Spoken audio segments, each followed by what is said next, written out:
Yo, this is M1 from Dead Press. Hey, what's up? This is Boots from The Coop. Nah, I mean, telling you to stay tuned to Hard Knock Radio. Keep it locked. What's up? This is Quapilette, and you're listening to Hard Knock Radio, news, views, and hip-hop. Yo, check this out. Hard Knock Radio coming at you, bringing the noise. This is Chuck D, Public Enemy #1, news, views, and hip-hop. I'm Eddie Zane. And I'm Helen Zia. And we're on Hard Knock Radio.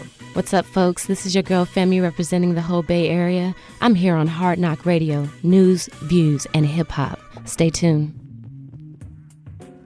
Davey D, Hard Knock Radio, hanging out with you this afternoon.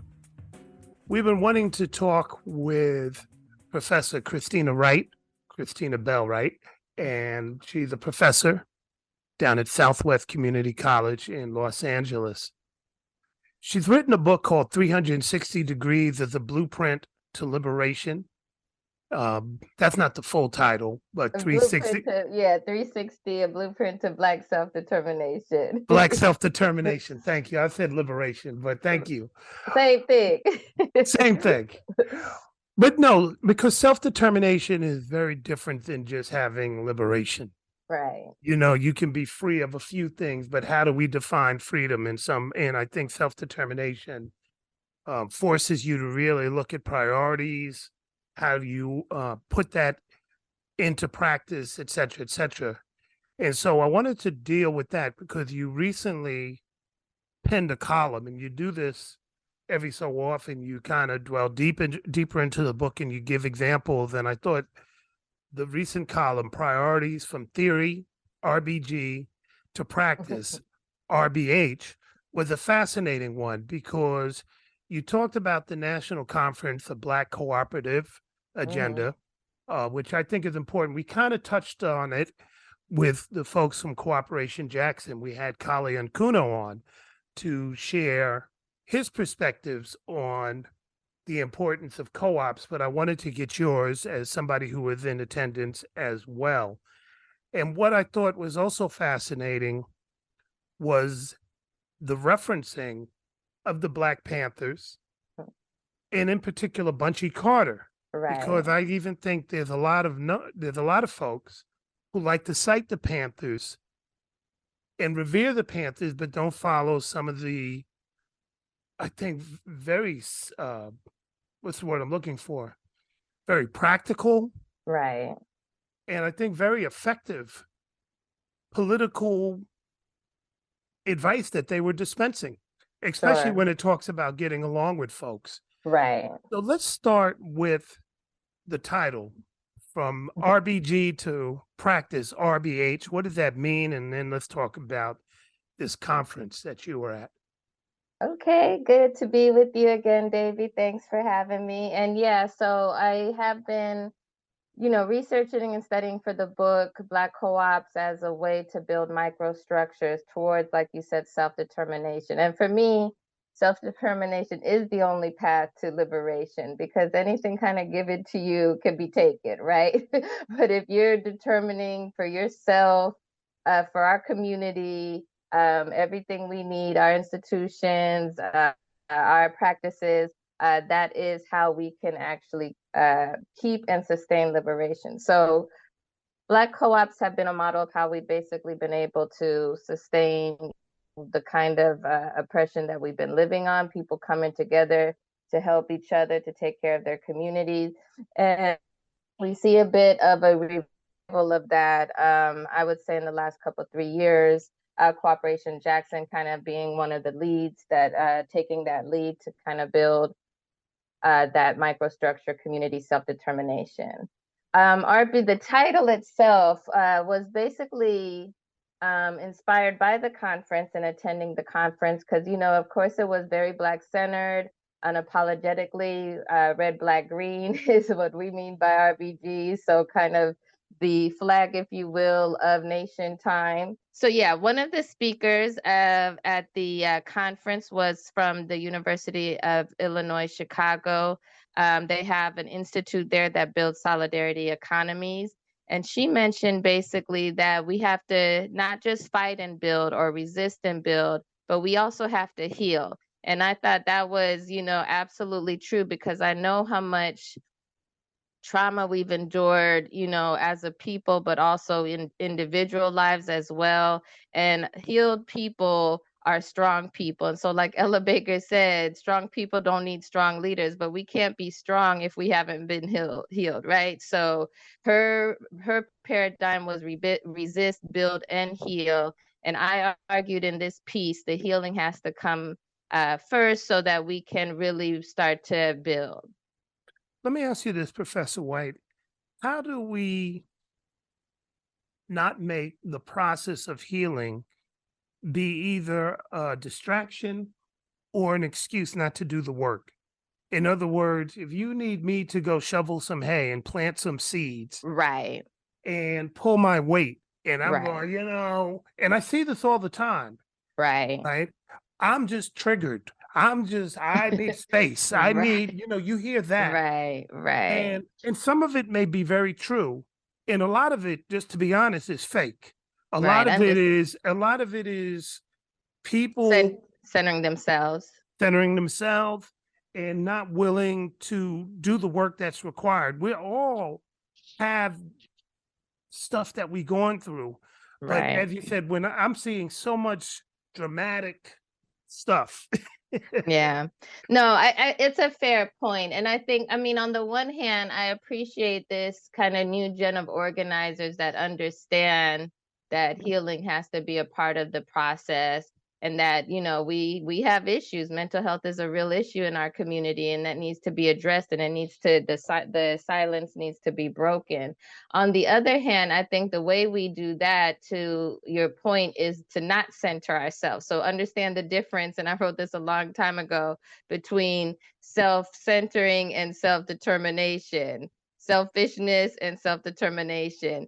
And so when you keep your eyes on the prize of self-determination, it will take action to get there, right? So it's not enough to just talk about it. You have to actually walk the walk and be about it. And so you have to figure out, how can you answer the simple question that I put in the book: what are you doing to bring the change you want to see? And if you don't have an answer to that, then you're not really doing anything, and you become part of the problem.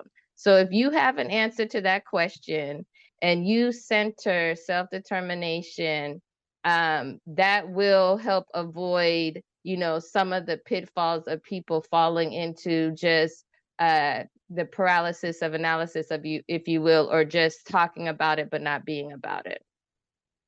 Right. It's a thin line in this regard. We use the word trauma a lot. We use the word mental health. And as you said, these are very real scenarios. But with those words, we haven't really developed a blueprint, a set of thresholds that one should be taking to really get into a path of healing. So we talk about cooperation. We talk about building community. You excellently lay out, and I want to talk about the notion of finding your 5 tribes and all this. Right. But we also have an outside force that I think is really exploited and has encouraged a new form of analysis by paralysis by analysis, which is the notion of having to heal. So the thin line is this: as you said, one has to do it, but what does that really look like? One, I would say that it's not really a general announcement that you're making to everybody and sharing with the world, or is it? Do you need to let everybody know that you're taking a break? Because we also come from a community where we've suffered in silence, and maybe that's a breakthrough not to do that. But we haven't really mapped out, what does that look like? Are you doing the meditations every morning? Or are you playing PlayStation? Or do I even have a right to determine that you need to heal a particular way. And so I don't want to belabor the point, but I think it's really important because I've seen things get derailed. Right. Folks that make the grandiose announcements in the middle of a group, I feel triggered. We make fun of it, but I've seen that happen, and I just need, everybody to not have oils on, and I need everybody to, not yell, and I need everybody to, dress me a certain way. Otherwise, I'm gonna quit. Right. And It sounds that, I mean, but a lot of that is, like I said, still, and if someone has to center themselves to that extent to be okay, then they're probably not ready to be a part of the movement for collective self-determination, right? They haven't gotten to the point where they can be strong enough to build collectively. And so I do hear and understand exactly what you're talking about, like using the language, but not really understanding it. And so one of the ways that, I always think about it is putting it in the terms of reality matters. And James Baldwin wrote that we're capable of a great burden when we realize that that burden is reality and arrive where that is. And I think a lot of what we see is that prevents us from kind of collectively coming together is trying to avoid reality, trying to escape from reality because it's so difficult, trying to just find ways to not realize exactly what the issue is, deal with it, and then build solutions to it, right? And so, clarity of thought, clarity of mind, and then just clarity of focus. So, our focus just needs much more focus, if you will. If we really focused on that and are able to take out a lot of the noise and all of the extra that you're talking about and keep eyes on the prize, we will be able to build more collectively. But if people aren't to that point where they can do that yet, they are going to have to work on themselves to get to that point. And not to be insensitive to the very real thing, on the flip side of that, we have folks who are literally out of their minds. And it shows up in their action when they're in these places. So you have people that are very narcissistic, people that are very power driven, people who have anger issues. So we have, abusive tendencies. Right. So we have those folks who have leadership skills, but then all of a sudden you're like, man, if this person ever really got some real power, we would be in trouble because it's their way or the highway. They're very combative. And I think we've heard the stories about the past, whether it's the civil rights era and even the and definitely during the Black Power era with egos and this hard-edged gumption became the way in which people operated, and that spilled over, I think, into other generations. When you saw your parents, I often talk about, I grew up and then never saw my pops. You better not cry in the house. Right. Better not. That was off limits. And it was very strict lines. And then years later, you're realizing that we've all been narrow casted. But in all fairness, they felt like there's a war going on, and in war, we don't have time to really be dilly-dallying. We just got to fight. And so how do you strike a balance with that and make sure that those who are very gifted, but also out of their minds, are getting the help that they need, even if they don't realize they need the help?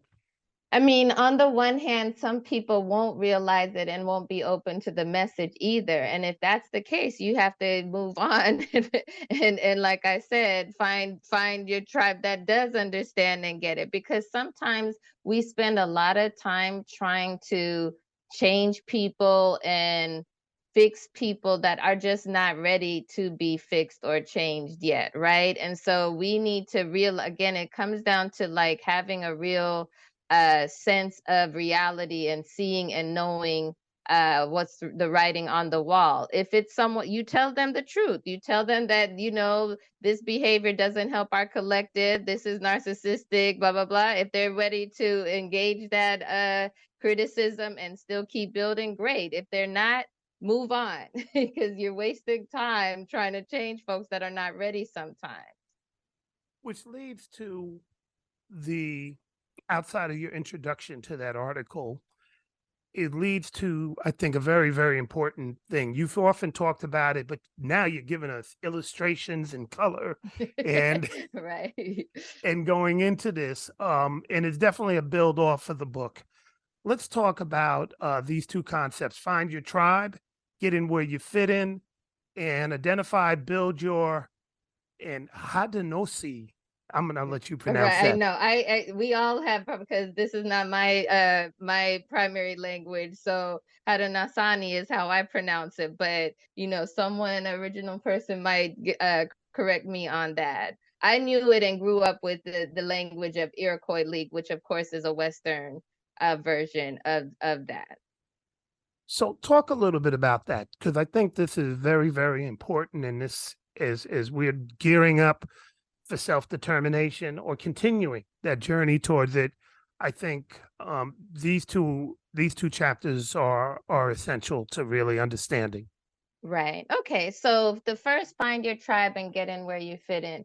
So, you know, what we, and the whole article, the initial title is priorities, because we all do so much and have so many different groups. We have our family, we have our friends, we have colleagues if we're on jobs, so on and so forth. We have different number of tribes, right? And then we have the Black community in general. And, you know, so there are a lot of different ways that we fit in, but you have to really know, like, these are my people, these who I want to build with.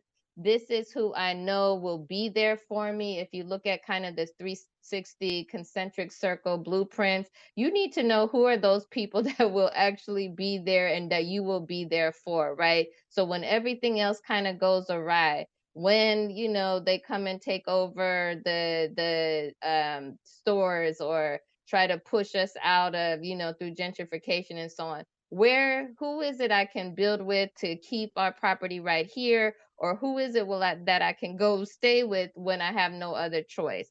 And so knowing and really defining your tribe intentionally is the first step. We're not going to be able to get past survival until we know we have those folks and we know who we can depend on.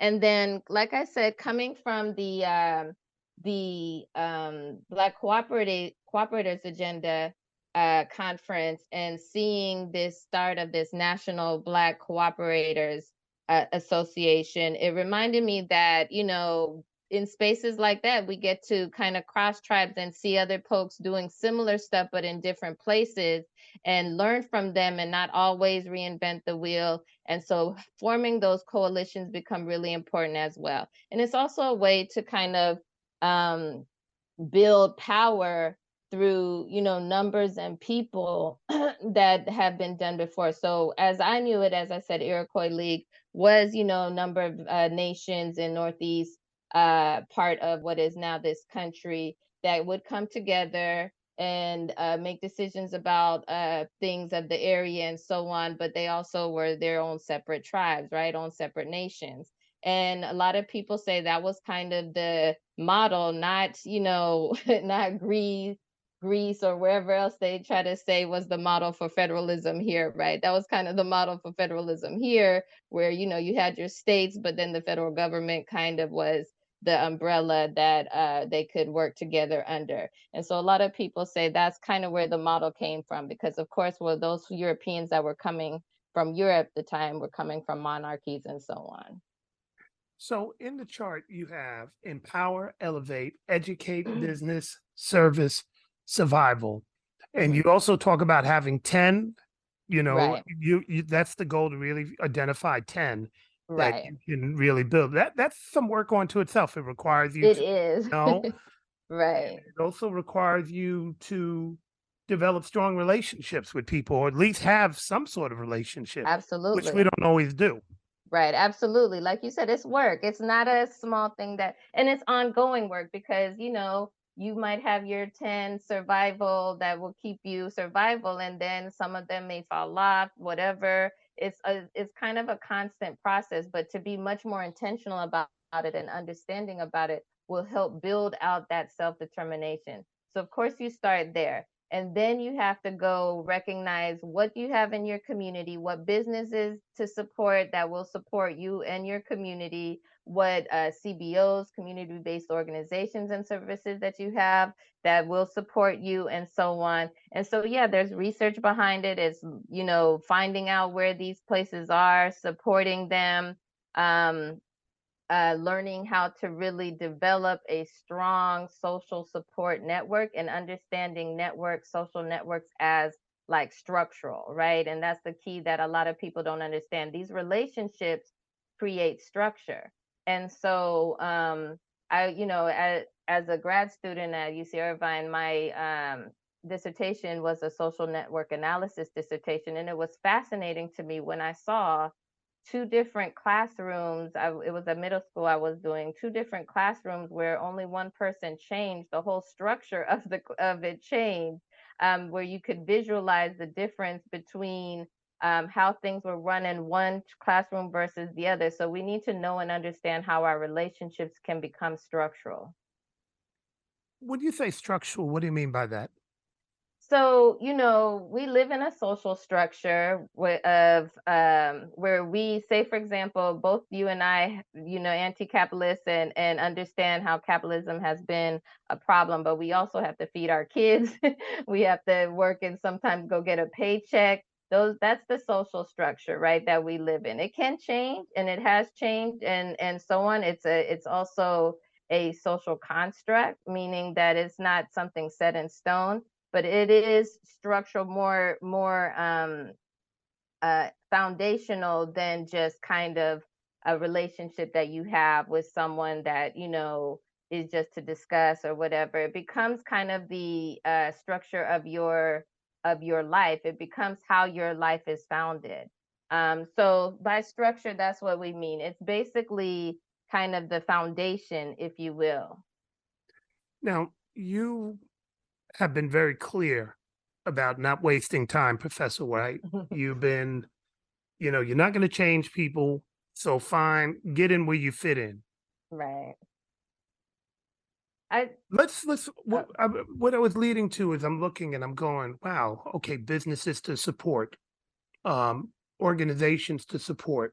And this may tie into, I think, the philosophy and the political acumen of the late Bunchy Carter, which you really detail in this article. But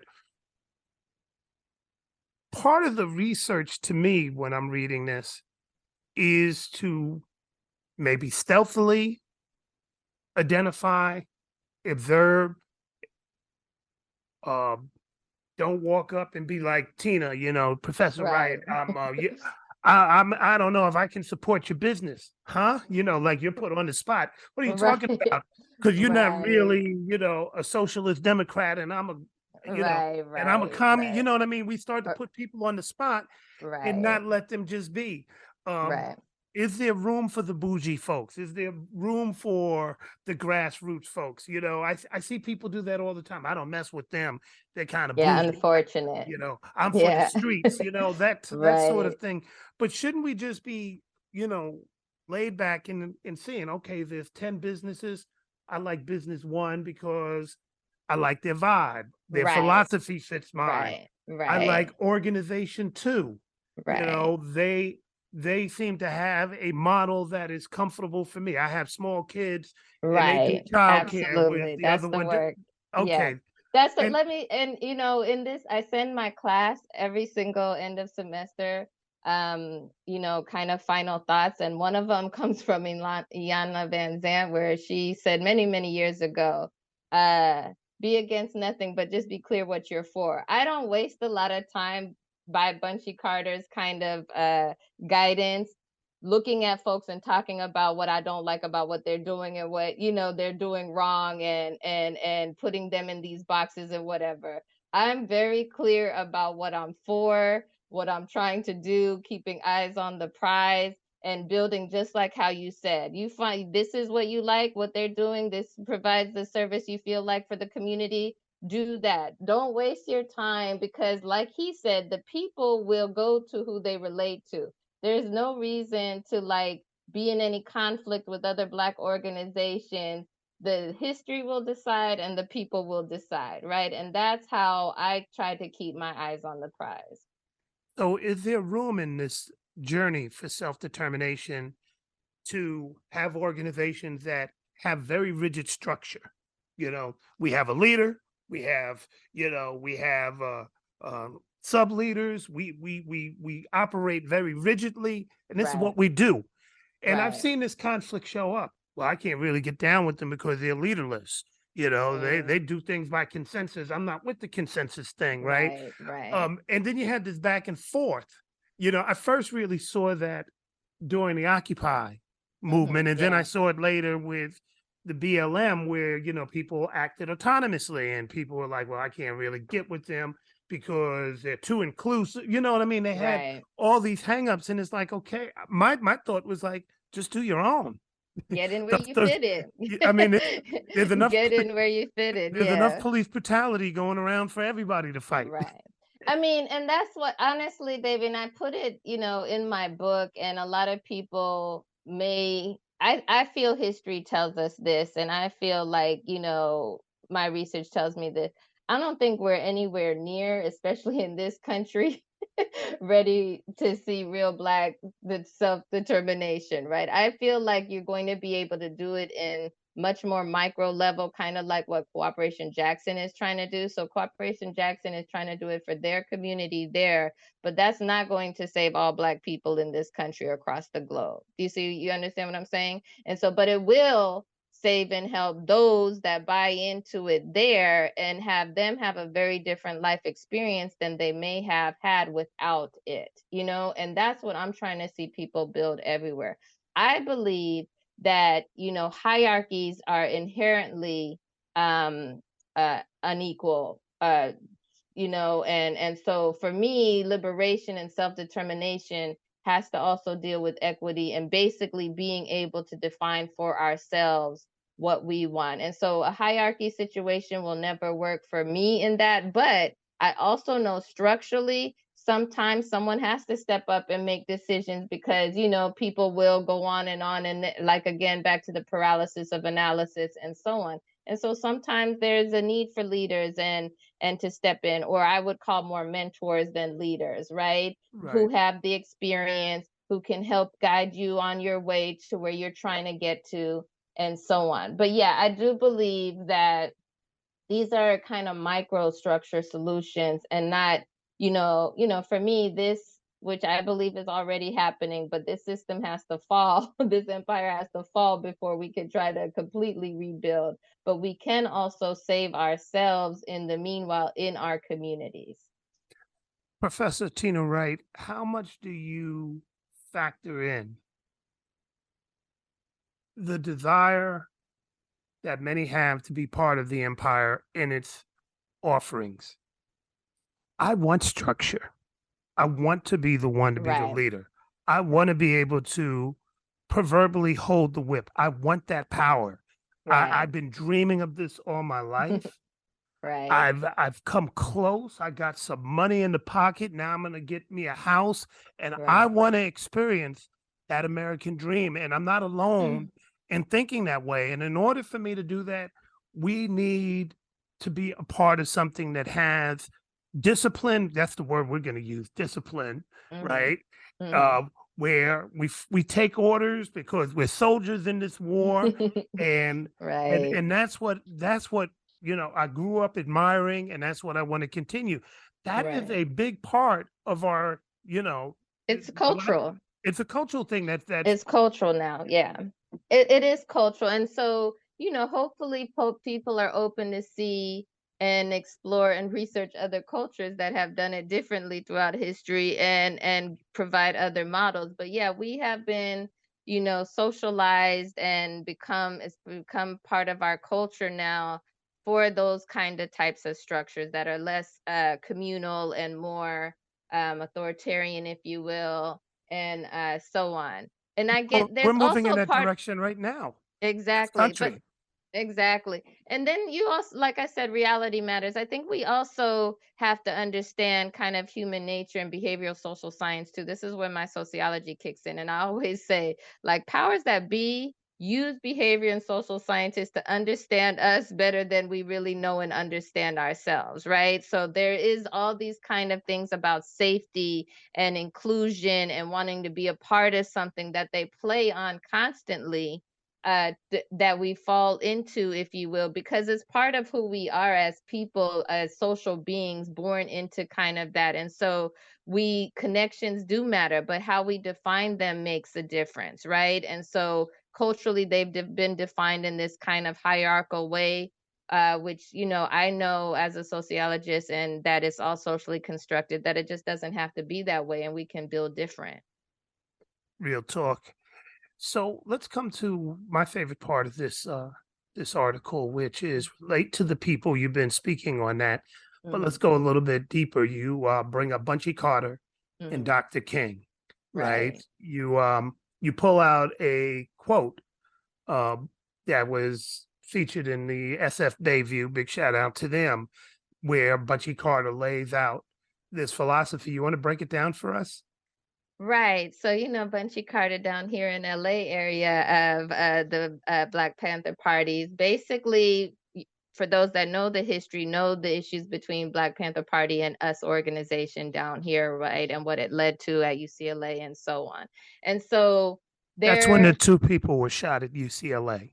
yes, yes, yes. And Bunchy Carter, Bunchy was the leader who really made it his mission to organize the gangs, in this case, the Slausons, which he was a part of, and bring them into the fold, give them that political education and you know, he was with the streets, so to speak. Right, absolutely. And so, yeah, so, you know, I'll just actually read it because I think in his own words is the power, right? So he says, "Let this be heard. The Black Panther Party must never be the enemy of the people.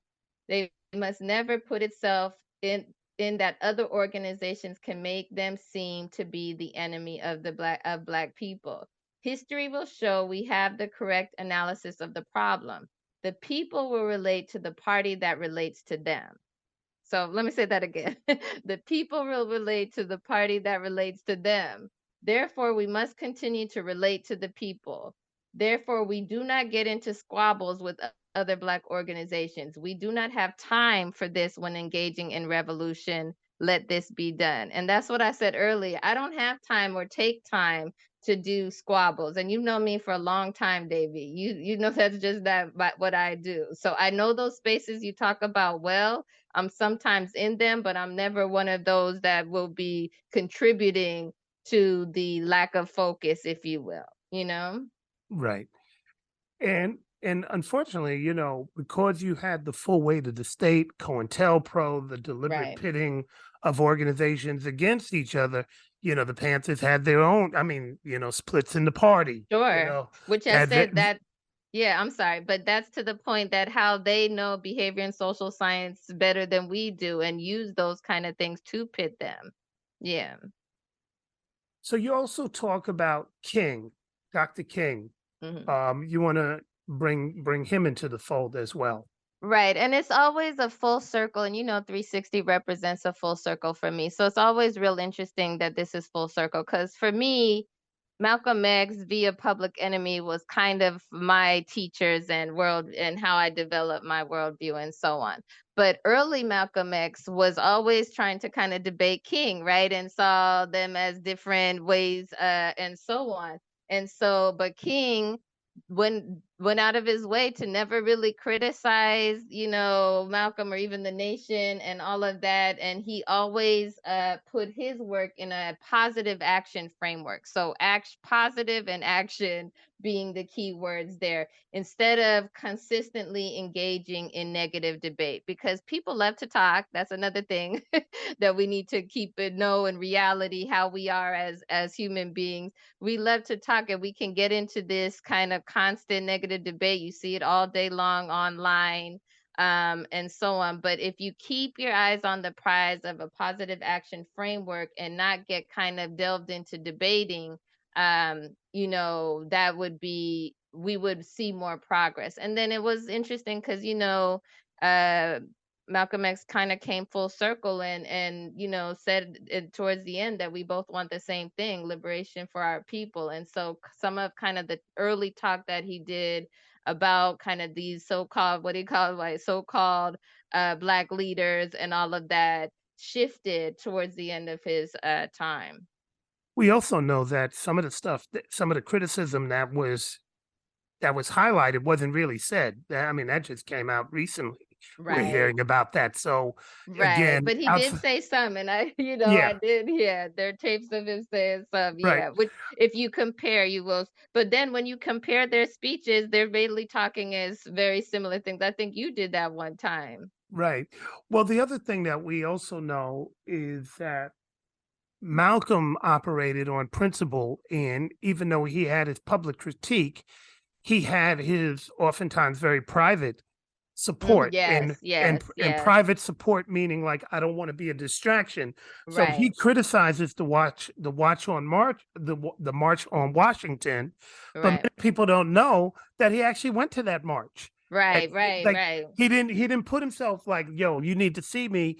But he was there to see, to support, to show like, look, y'all are doing this. I'm Right. here, but Right. I'm not going to be, we're not going to have me be the takeaway from what you all are doing, which was very strategic. But he sure as heck was in DC. Right. know, And that, in that other spaces too, there was all, through SNCC especially, there was a joining of basically both sides, right? The SCLC and Black Panther parties and so on. So yeah, absolutely. And so I think that's important. It comes down to, I think you also kind of bring this up about having principles, Yeah. and really putting that forth, Yeah. versus the ego. So you clear out and you say, share your priorities, vision, knowledge, and resources, and then you conclude with live, learn, grow, move, progress, and heal. Let's Yeah. take on those last two. So share your priorities. What, on Facebook? Well, so Yeah. sharing, people don't, and cooperatives are all about sharing, right? So from a co-op perspective, this is like foundational, it has to be done. But people, what I see from kind of a social network analysis is that many people won't know if you don't share. Okay. So say, David, you have some information that someone I know needs, but I'm the middle person. If you don't tell me, I won't be able to tell them and they won't know. And that's actually very structural, right? So like I said, when you visualize our social networks again, you'll see how communication and sharing can lead to much stronger connections. And when we don't do that, we're unable to really have as strong connections as we want to do. So sharing is critical, but also knowing, and the reason why I put in there no expectation, that I have a lot of people in my life that I do a lot of this work with, and they don't have similar priorities right now, maybe never will. And so I'll share it with them so they'll know and be aware, but not with the expectation that, oh, I need y'all to do this or we're not Right. going. I just share it and keep it moving, if you will, like Curtis Mayfield. Okay, I keep on moving. So if we don't, we might be holding on to information or resources or something that can actually help someone in our community when they need it. So sharing whatever we can, however we can, Mhm. is really important. But then also not like, taking offense when people don't necessarily prioritize the same things that you prioritize. And then we come back full circle. You Yeah. gotta heal, resist, build, and heal. Yeah. And so survival, if you look at my 360 concentric circles, survival is the inner core, that without that none of the rest can really happen. So we center material needs and land in order to really be able to get to heal. So you have to live first, right? While you live, you're hopefully learning and growing, always moving. So constantly trying to move forward. It's becoming static or staying in one place it stifles any kind of like movement towards Black liberation and self-determination. And yeah, like you said, full circle heal. We have to really understand and know more about our body and how our emotional and mental health is part of our full human experience, some of which we've never really, survival always kinds of keep us in our physical self, but our mind is a very powerful thing, as you well know. It can play tricks on us, as Kiddo Boys told us. So we need to know and understand the mind and our emotional health as well, and just be realistic about how can we best how can we bring our best selves to our communities so that we're not part of the problem, so that we can be part of the solution. The other organization that you're a part of, Professor Wright, is Hip Hop Congress. Right. And as hip hop celebrates 50 years, Hip Hop Congress, I think, is looking at 30. You all It just is had, looking yeah, at 30, 1993, right. So you all just had a big old conference here in San Francisco. You have some very astute leaders, and have had them over the years that have gone on and, done some tremendous work. Has hip hop lost its way? How do you see, based upon your political analysis, the book 360 Degrees to Black Self-Determination, Mhm. Or even just with your organization, Right. are we prepared in that realm to take on the task, especially since culture is a very contested space right now? It All up and is. down, don't matter if you make movies, if you make records, if you paint pictures, right? All that is being highly contested and being legislated out, Right. whenever they can. So Right.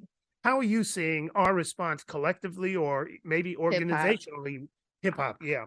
Right.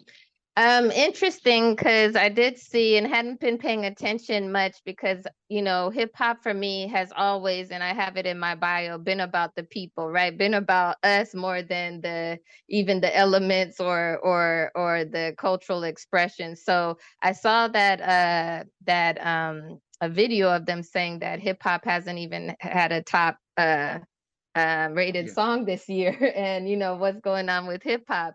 And so it's like everything is how you define it, right? And if I define it by how I define it, I think that, like I said, there's a whole bunch of young Gen Z organizers doing some phenomenal work that are hip hop centered and oriented. Hip Hop Congress is still and growing, making connections internationally. And it was good to come back together with a lot of folks that I haven't seen in years, to see they're still trying to do and build in their communities and bring more of it also to our schools, and bring our culture into how we learn and grow. And so it really, there's always been, but at the same time, I tell my youngest son all the time, I do worry about some of their generation, because so many are dying again so young, escapism, violence, all of that. And so it's a complex thing. It's not all one thing or another. It's working well for some, and people are, expressing themselves more authentically. I saw a lot of it out at Lamert Park last night, which was very cool. But there are problems with it as well, where, folks believe that, some of, like kind of what Chuck D said, that some of the messages are being sold back to our kids, and maybe they're not emotionally and mentally ready to understand the lyrics to that level, Right. But, I think we also got to be clear there. The expression is mixed with corporate priorities and corporate culture. Absolutely. That's And always been the case, though. It's one of the funniest things, like, that remind me, like, every time that I see Ice-T playing a cop, and I haven't really watched that show, but remembering and being there when, he was kind of public enemy #1, and seeing how that kind of got co-opted, and then they made a whole lot of money off of gangster rap, and now, he's able to be on TV playing a cop and so on. It shows you that, but when you have kind of, again, sense of clarity, and are able to look at big pictures and not just be, super focused on what you're doing, you realize and recognize, and then you strategize solutions that take all of those things into account. So we didn't talk about it on this call, but I think we did before. One of the tenets of 360 is marinage or maroons as a model, because we do know we build things here and they come for us, they co-op, they take over, they have the power through economics to do that. So knowing and being very aware of these things helps you build better. Right. And as we close out, I just want to say, because I didn't want this to go by,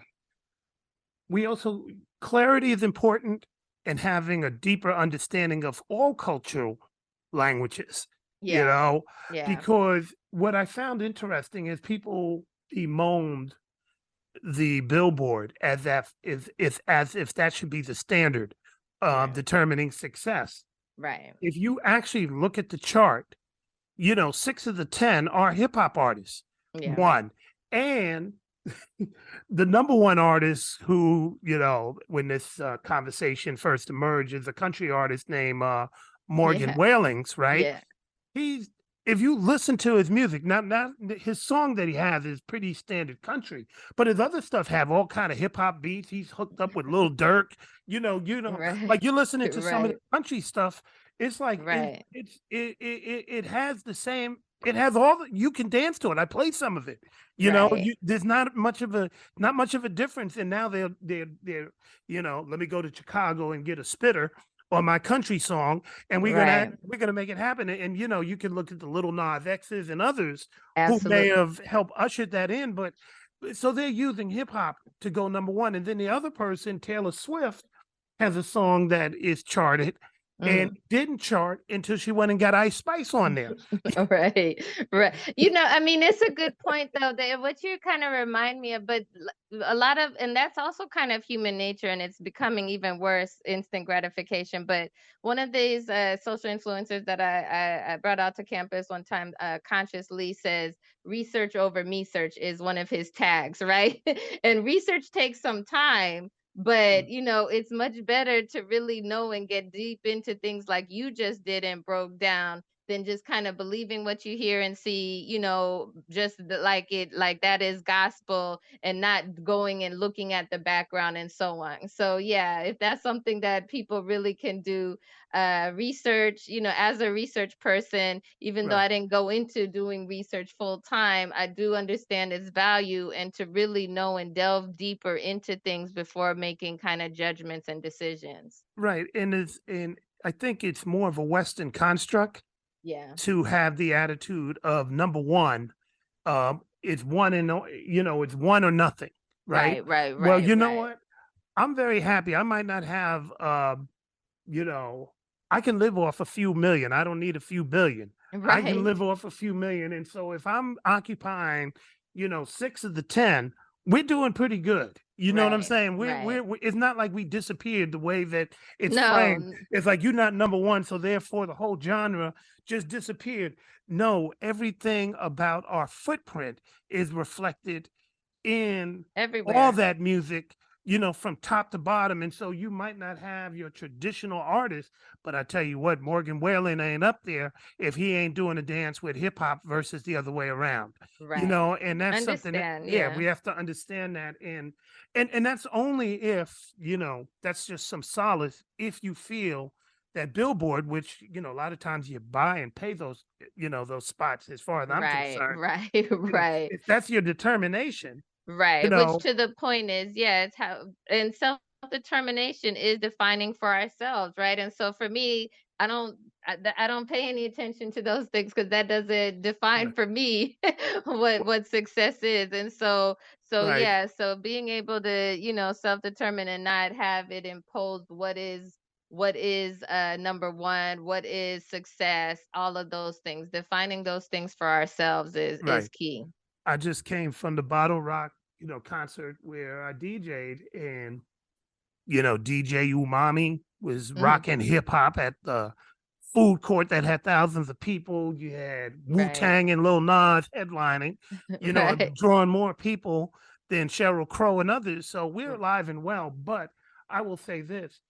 If you're not number one, maybe these folks from that younger generation got smart and said, why do I need to pay magazine to be number one when I'm already number one on, you know, I'm making that's true too. That's an advancement, meaning like I'm not playing your game.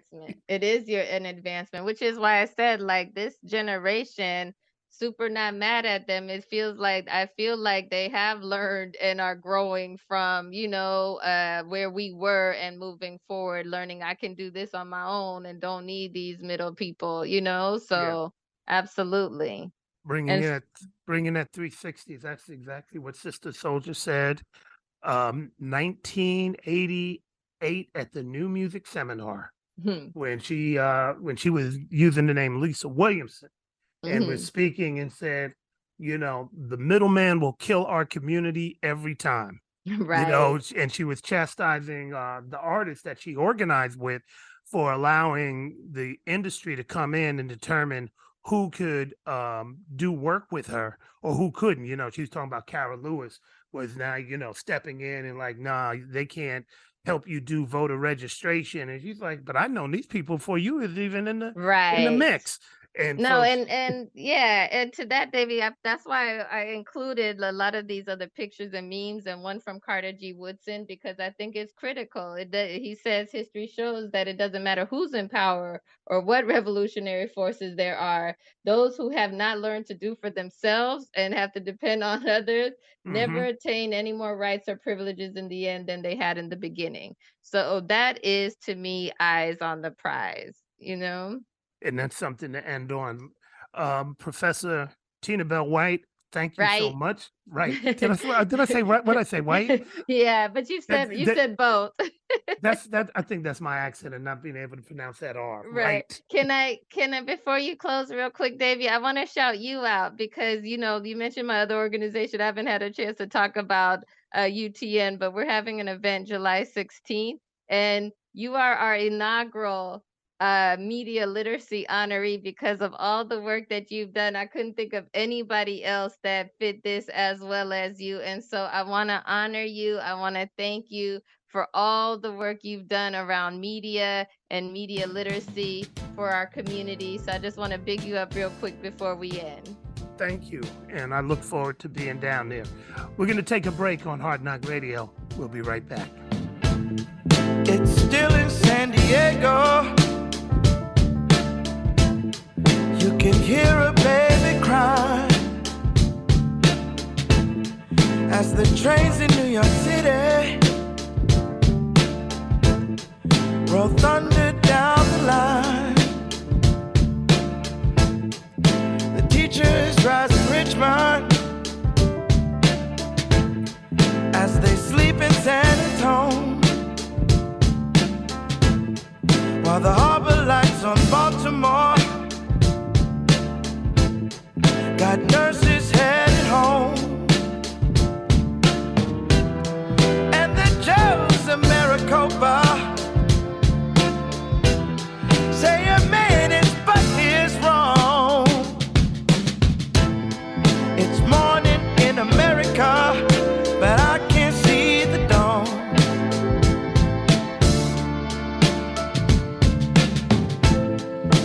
Congressmen in Washington receive their briefing through, while Letty fills the pipelines in a Detroit County school. And I think of my grandmother, how she told me to be strong. It's morning in America, but I can't see the dawn.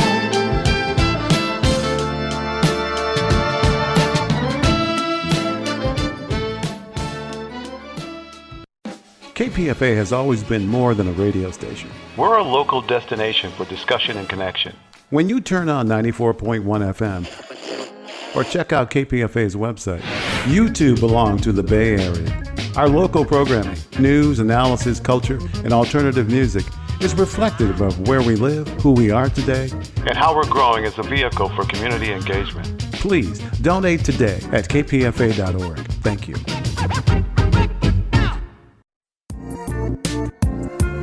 You're listening to 94.1 KPFA and 89.3 KPFB in Berkeley, 88.1 KFCF in Fresno, 97.5 K248BR in Santa Cruz, 94.3 K232FZ in Monterey, and online worldwide at kpfa.org.